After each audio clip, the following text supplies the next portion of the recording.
और एक तरफ वो ताकतें खड़ी हैं जो ये कह रही हैं कि झारखंड के लोगों का है, यहाँ के निवासियों का है, झारखंड को दिल्ली से संचालित नहीं किया जा सकता है, झारखंड अपनी अस्मिता की लड़ाई लड़ेगा। इसी थके हुए दस्ते तलब से मांगते हैं, जो मांगते नहीं रब से वो सबसे मांगते हैं, वो भीख मांगता है हाकिमों के लहजे में, हम अपने बच्चों का हक भी अदब से मांगते हैं। ये चुनाव बहुत जरूरी चुनाव है। इस भीड़ में तमाम ऐसे भी साथी आए होंगे जिन्होंने अभी तक फैसला नहीं किया होगा कि 13 तारीख को किधर जाना है, क्या फैसला करना है। मैं शायद हजारों किलोमीटर दूर से चल के आपके बीच में यही कहने आया हूं कि अगर आपको ये लगता है कि इलेक्शन सिर्फ एक असेंबली का इलेक्शन है तो गलतफहमी है आपकी। ये सिर्फ एक विधायक चुनने का इलेक्शन नहीं है, ये इलेक्शन आने वाले हिंदुस्तान का भविष्य तय करेगा। जिस संविधान को बचाने की लड़ाई लोकसभा चुनाव में इंडिया गठबंधन ने लड़ी है, हमारे नेता राहुल गांधी जी ने लड़ी है, हेमंत सोरेन जी ने लड़ी है, लालू प्रसाद यादव जी ने लड़ी है, तेजस्वी जी ने लड़ी है, उस लड़ाई को आगे बढ़ाने का वक्त है। ये उसी लड़ाई की ताकत है कि 400 पार का नारा लगाने वाले 240 पे आके अटक गए और उसका परिणाम ये हुआ कि अगर आज नरेंद्र मोदी जी की सरकार टिकी हुई है दिल्ली में गद्दी पर, तो उसे 2 बैसाखियों का सहारा लेना पड़ा है।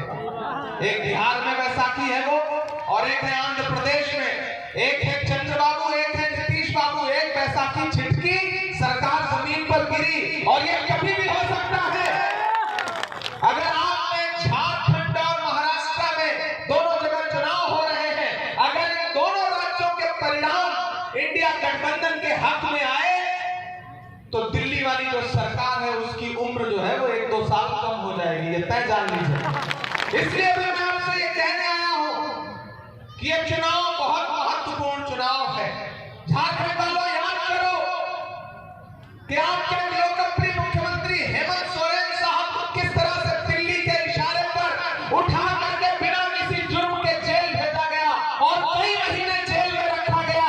ये चुनाव हेमंत सोरेन को जेल भेजने का बदला लेने का चुनाव है। ये पार्टी विधानसभा को तय करना है, और वो बदला कैसे ले सकते हैं? वो बदला आप ले सकते हैं भाजपा की नफरत की राजनीति को ठुकरा करके और गठबंधन के मोहब्बत की प्रेम की राजनीति को अपना करके।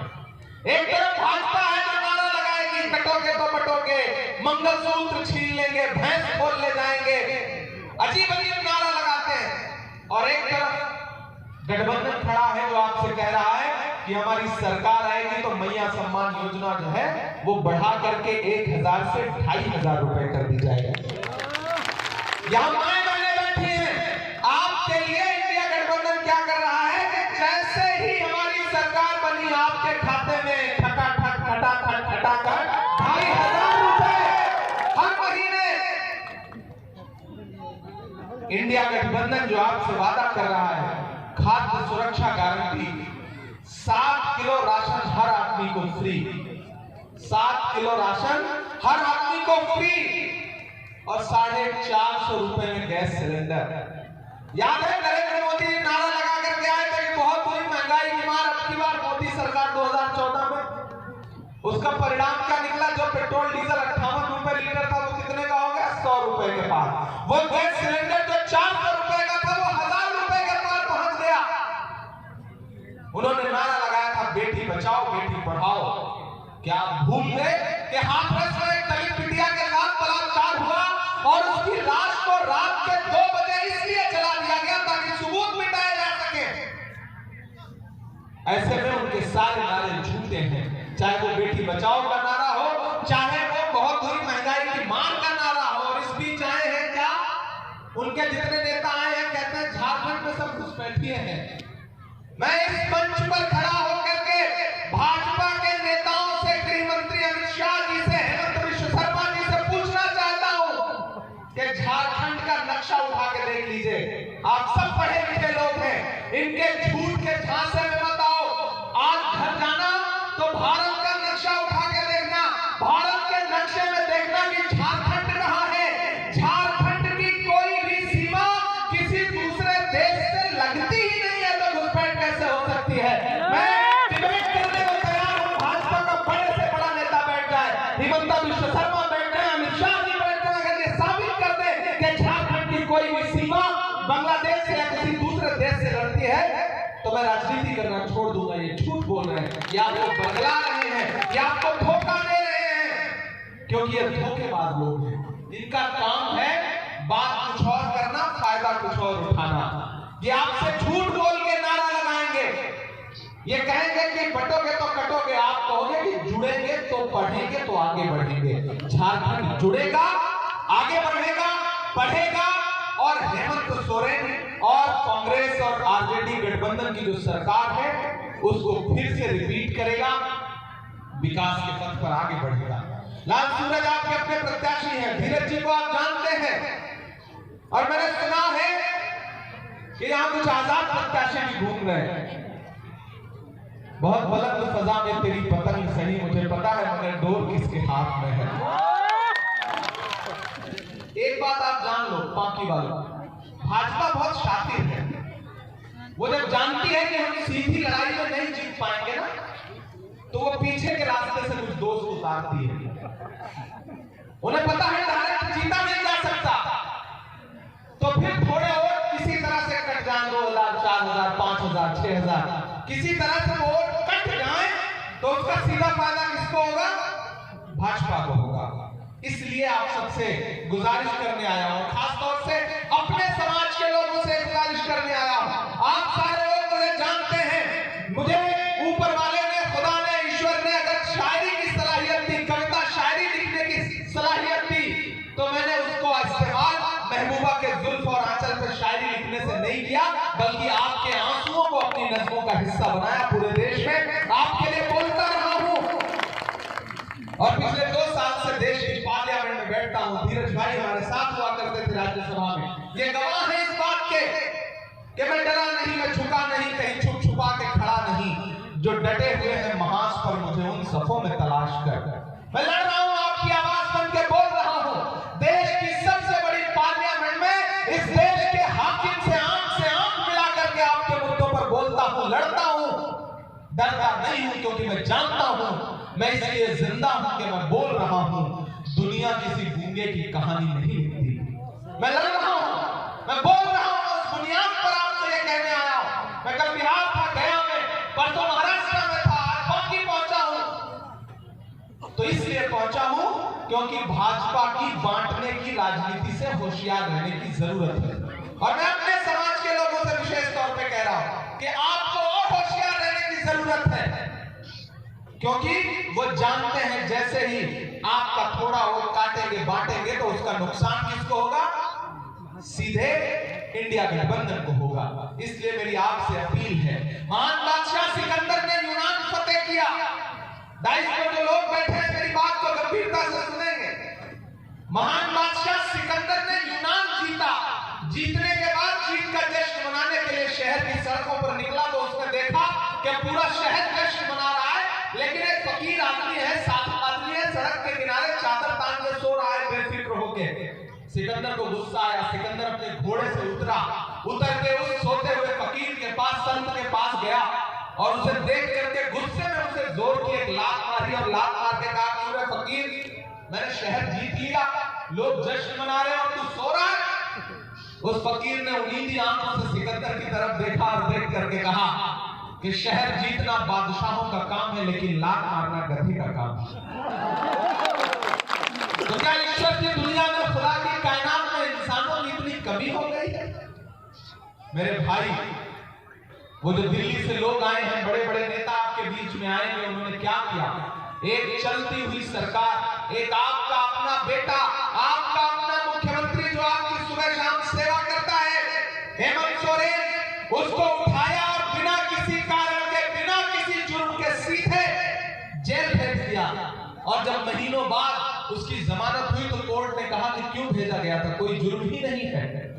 धीरज साहू जी के खिलाफ कितना प्रोपेगेंडा चलाया भारतीय जनता पार्टी ने, पूरी पार्टी ने। आज भी 7 जगह पर इनकम टैक्स वाले रेड कर रहे हैं। मैं जब एयरपोर्ट पे आया हेलीकॉप्टर में बैठने के लिए, तो मीडिया के साथियों ने कहा कि इमरान साहब कल प्रधानमंत्री जी आ रहे हैं रांची में। आज 7 जगह इनकम टैक्स की रेड पड़ रही है, आप क्या कहेंगे? मैंने कहा यह सबसे सटीक सर्वे है इस चुनाव का कि भाजपा जब जब हारती है तब तब एजेंसियों को उतारती है। इसका मतलब झारखंड में भाजपा हार रही है और भाजपा को यह पता चल गया है कि फिर से यहां पर इंडिया गठबंधन की सरकार बनने जा रही है। इसलिए काम पर लगा दिए गए हैं एजेंसियों के लोग। मुख्यमंत्री भेजे गए, गृह मंत्री जी आए, बड़ी नफरत की खेती करने की कोशिश की गई झारखंड में। लेकिन ये झारखंड है, ये जानता है कि चरागों के सफर में दबदबा हो आंधियों का, तो फिर अंजाम जुल्मत के सिवा कुछ भी नहीं होगा। ये दुनिया नफरतों के आखिरी स्टेज पर है, इलाज इसका मोहब्बत के सिवा कुछ भी नहीं होगा। हमको आपको मिलजुल के रहना है। इसी गांव में हिंदू, मुस्लिम, सिख, ईसाई, कौन आदिवासी, कौन दलित, कौन मुसलमान, कौन सिख, आपके छप्पर में आग लगेगी तो सबसे पहले आपका पड़ोसी बुझाने आएगा। असम से हिमंत विश्व शर्मा नहीं आएंगे। ये आपको समझने की जरूरत है। ये पड़ोसी को पड़ोसी से लड़ाना चाहते हैं। इनका काम सिर्फ बांटने का है। एक दिन पार्लियामेंट में खड़े होकर प्रधानमंत्री जी भाषण कर रहे थे, बोले बताओ कांग्रेस वालों 70 साल में क्या बनाया। मैं इधर से खड़ा हुआ, मैंने गिनाना शुरू किया, तब तक हमारे राष्ट्रीय अध्यक्ष खड़गे जी बैठे थे। बोले इमरान मत बताओ, जो बताओगे ये उसको बेच देंगे, इनका काम सिर्फ बेचने का है। 10 साल से सिर्फ बेच ही रहे हैं। याद है इनका नारा, भाइयों बहनों, मैं देश के खजाने को लुटने नहीं दूंगा, चौकीदारी मेरे हाथ में सौंप दो। याद है वो नारा? आपने 2014 में चौकीदारी सौंप भी दी थी, लेकिन अंजाम क्या निकला? अब तो मैं पार्लियामेंट में खड़ा होकर प्रधानमंत्री जी से हर दिन ये सवाल पूछता हूं और उनके पास जवाब नहीं होता है। मैं उनसे पूछता हूं कि कहां सोया है चौकीदार। आप थक तो नहीं गए? उधर जो सड़क पे खड़े हैं, हो सकता है वो कार्यक्रम के बारे में उन्हें पता न रहा हो, जा रहे हो, रुक गए हो, पहले से मन न बनाया हो। मैं उन सबसे भी अनुरोध करता हूं, एक बार सुनिए हम सारे लोगों को। आप देखिए कि हम किस तरह की प्रेम की और मोहब्बत की, अपनेपन की, भाईचारे की, एकजुटता की राजनीति करने के लिए। एक तरफ नारे हैं कि कटोगे तो बटोगे, बटोगे तो कटोगे टाइप के। हम ये कह रहे हैं कि बटोगे तो अडानी और अंबानी का कर्जा माफ होगा, और नहीं बटोगे तो किसानों का कर्जा माफ होगा। आप बटना मत। हम किसानों की बात करने के लिए आए हैं, नौजवानों की बात करने के लिए आए हैं, मैया सम्मान योजना की बात करने आए हैं। प्रधानमंत्री का नारा याद है, हर साल 2 करोड़ रोजगार देंगे। 20 करोड़ रोजगार उधार है उनके ऊपर, देने का नाम ही नहीं लेते। कहते हैं पकौड़ा तलो। अब बताओ, आदमी ग्रेजुएशन करके, पोस्ट ग्रेजुएशन करके, एमटेक बीटेक की डिग्री लेकर के वो पकौड़ा तले, खुद तो बिना पढ़े लिखे प्रधानमंत्री बन गए। हमसे आपसे कहते हैं पढ़ लिख करके आप जो है पकौड़ा तलिए। ऐसे कैसे चलेगा भाई? कहां सोया है चौकीदार, कहां सोया है चौकीदार। अगली लाइन में तैयार रहना पार्टी वालों। कहां सोया है चौकीदार। और देखिए मंच पे भी कितनी भीड़ है। इतनी तो आजकल अमित शाह जी की रैलियों में सामने होती है जितनी यहाँ मंच पे बैठे हुए हैं। तो इससे भी पता चलता है कि कितना शानदार माहौल है। कहां सोया है चौकीदार, कहां सोया है चौकीदार। विजय माल्या नाक के नीचे से हो गया फरार। कहां सोया है चौकीदार, कहां सोया है चौकीदार। और अगली लाइन है ना, उसमें फिर आपका समर्थन मांगता हूं कि कहां सोया है चौकीदार, कहां सोया है चौकीदार। गैस सिलेंडर की कीमत भी 1000 के पार। कहां सोया है चौकीदार, कहां सोया है चौकीदार। के चाय, मैं तो समझ रहा था मैं गांव में जा रहा हूं, लेकिन ये बड़े बड़े भोले सीधे साधे लोग हैं, लेकिन ये तो बड़े चतुर है। चाय नाम लेते ही इनको समझ में आ गया कि मैं क्या कहने जा रहा हूं। मतलब मैं देश में कहीं भी जा रहा हूं, मैं चाय बोलता हूं तो उनको स्वाद आ जाता है बिना पिए ही। कि चाय बेचने वाला पूरा भारत बेच रहा है। बेच रहा है कि नहीं बेच रहा है? बेच रहा है कि नहीं बेच रहा है? बताइए, बेच रहा है कि नहीं बेच रहा है? कि चाय बेचने वाला पूरा भारत बेच रहा है। इसी काम में हासिल से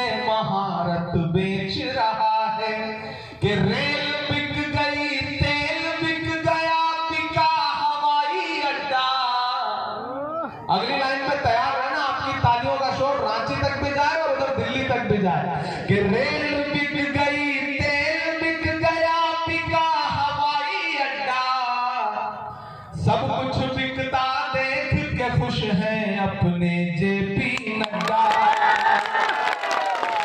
के जनता महंगाई की मारी, जनता महंगाई की मारी करती हाहाकार, कहाँ सोया है चौकीदार, कहाँ सोया है चौकीदार।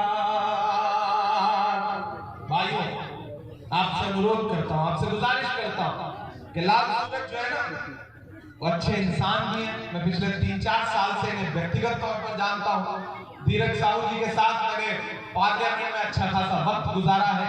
जब मैं राज्यसभा का सदस्य बन के संसद में पहुंचा तो धीरज साहू जी वहां हमारा स्वागत करने के लिए तैयार थे और इनके साथ हम पड़ोस की सीट पर बैठा करते थे पार्लियामेंट में। हम दुआ करते हैं, पार्लियामेंट सूनी हो गई है, जल्दी से फिर वापस पार्लियामेंट में आइए।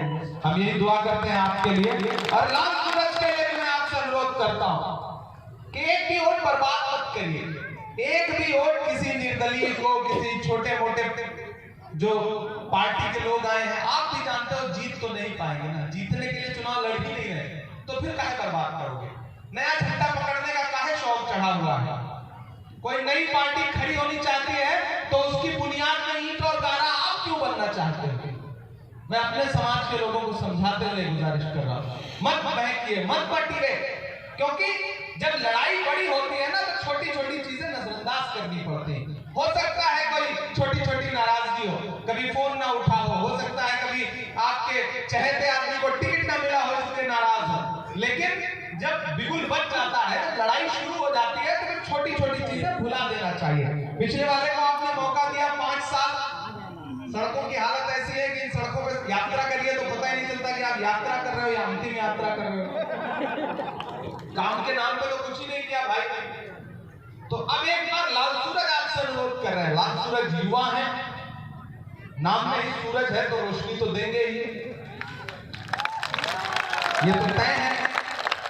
नाम का ही सूरज है तो प्रकाश और उजाला और रोशनी तो देंगे ही। नाम का कुछ ना कुछ तो असर रह ही जाता है इंसान पर। तो मुझे पूरा विश्वास है कि ये आपके मुद्दे पर अपने स्टेट की असेंबली में लड़ेंगे। और एक चीज जान लीजिए, मैं पूरे झारखंड में घूम रहा हूं, पूरे झारखंड में मांडर से लेकर के, हटिया से लेकर के, मांडू से लेकर के, अभी लौट के खिजड़ी में जाऊंगा, कांके में जाऊंगा, पूरे झारखंड में घूम रहा हूं चुनाव प्रचार में। आप एक चीज जान लो, यहां गठबंधन की सरकार बनने जा रही है, कोई दो राय नहीं है। पूरी ताकत झोंकने के बाद भी भाजपा के हाथ में कुछ नहीं आने जा रहा है, नील बटा सन्नाटा, कुछ नहीं आने जा रहा है। हेमंत सोरेन फिर से मुख्यमंत्री बनने जा रहे हैं क्योंकि बिरसा मुंडा की धरती ने फिर से ये ललकारा है, गठबंधन ही जीतेगा, हेमंत सोरेन दोबारा है। और भाजपा ने भी क्या किया, हेमंत के मुकाबले हिमंत को ले आए हैं असम से, वो कुछ भी आए माए बकते घूम रहे हैं, ध्यान मत दीजिए। ये सब 13 तारीख तक, 20 तारीख तक बोलेंगे, उसके बाद कहां चले जाएंगे, अपने अपने घर वापस, कभी पलट के झांकने नहीं आएंगे। इसी गांव में प्यार से, मोहब्बत से एक दूसरे के साथ बैठ के चाय की दुकान पे चाय पीना है, शाम को चकल्लस करना है, बकैती करनी है आपस में बैठ करके। तो ये आपस का भाईचारा क्यों खराब करें हम? किसी नेता की बात सुन करके आपस का भाईचारा कभी मत खराब करना। सूरज आपके बीच में अगर एमएलए बन के आते हैं तो कांग्रेस पार्टी की गारंटियों में, गठबंधन की गारंटियों में जो एक सबसे अच्छी गारंटी है मेरे युवा साथियों, वो है गारंटी शिक्षा की। और उसमें गठबंधन क्या कह रहा है कि सरकार बनते ही 24 जिले में 24 इंजीनियरिंग कॉलेज बनाएगी सरकार, गठबंधन की सरकार। यहाँ जो माए बहने बैठी हैं, आप नहीं पढ़ पाई अच्छे स्कूलों में, लेकिन आपका सपना होगा ना कि आपका बेटा, आपकी बेटी अच्छे स्कूलों में पढ़े। तो सरकार क्या कह रही है, जैसे ही हमारी फिर से सरकार बनेगी, 24 जिले में 24 engineering college, 24 medical college, 24 university और हर एक प्रखंड में डिग्री कॉलेज। ये मुझे लगता है सबसे महत्वपूर्ण घोषणा है और ये घोषणा गठबंधन कर रहा है। ये घोषणा नरेंद्र मोदी जी के बातों की तरह जुमला नहीं है कि 15 लाख सबके खाते में आएंगे, आज तक किसी के खाते में कुछ नहीं आया। तो हमारे वादे पक्के हैं, हमारे वादे सच्चे हैं। ये जो नफरत की बात कर रहे हैं आके आपके बीच में, उनसे कहना कि जुल्म करती है जवानी भी नहीं मांगोगे, जुल्म करती है जवानी भी नहीं मांगोगे, खून में अपने रवानी भी नहीं मांगोगे। मेरे मिट्टी के घरों पे बरसने वालों, मैं जो गरजूंगा तो पानी भी नहीं मांगोगे। बाकी वालों, इस चुनाव में क्या हिंदू